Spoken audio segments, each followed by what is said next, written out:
নানিয়ারচর উপজেলা প্রশাসনের আয়োজনে জোন অধিনায়কের বিদায় ও বরণ।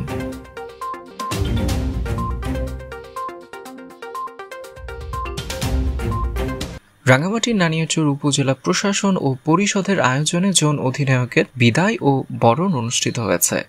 মঙ্গলবার সকালে হর্টিকালচার হলরুমে বিদায়ী জোন অধিনায়ক লেফটেন্যান্ট কর্নেল তানবীর আহমদ সাদি ও পদোন্নতিপ্রাপ্ত জোন অধিনায়ক মশিউর রহমানকে ফুলের সংবর্ধনা জানান নানিয়ারচর উপজেলা নির্বাহী officer Mohammad Aminul Ehsan Khan.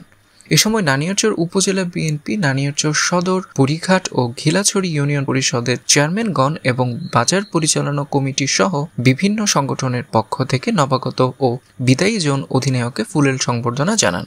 The Changi child সরকারি প্রাথমিক বিদ্যালয়ের প্রধান শিক্ষক রিপন আলো বড়ুয়ার সঞ্চালনায় নানিয়ারচর কলেজের অধ্যক্ষ সন্তোষ বিকাশ খিসা, থানার ওসি নাজির আলম, উপজেলা বিএনপির সভাপতি মোহাম্মদ নুরুজ্জামান, উপজেলা জামাতের আমির মাওলানা জুলফিকার আলী সহ বিভিন্ন দপ্তরের কর্মকর্তা, সাংবাদিক ও গণ্যমান্য ব্যক্তিবর্গ উপস্থিত ছিলেন। আলোচনার পর সেনাবাহিনীর এই দুই কর্মকর্তাকে সম্মাননা ক্রেস্ট ও শুভেচ্ছা উপহার তুলে দেন উপজেলা নির্বাহী অফিসার। এরপর বিভিন্ন প্রতিষ্ঠান ও সংগঠনের পক্ষ থেকে বিদায়ী জোন অধিনায়ককে শুভেচ্ছা উপহার প্রদান করা হয়। Desk report, CST TV।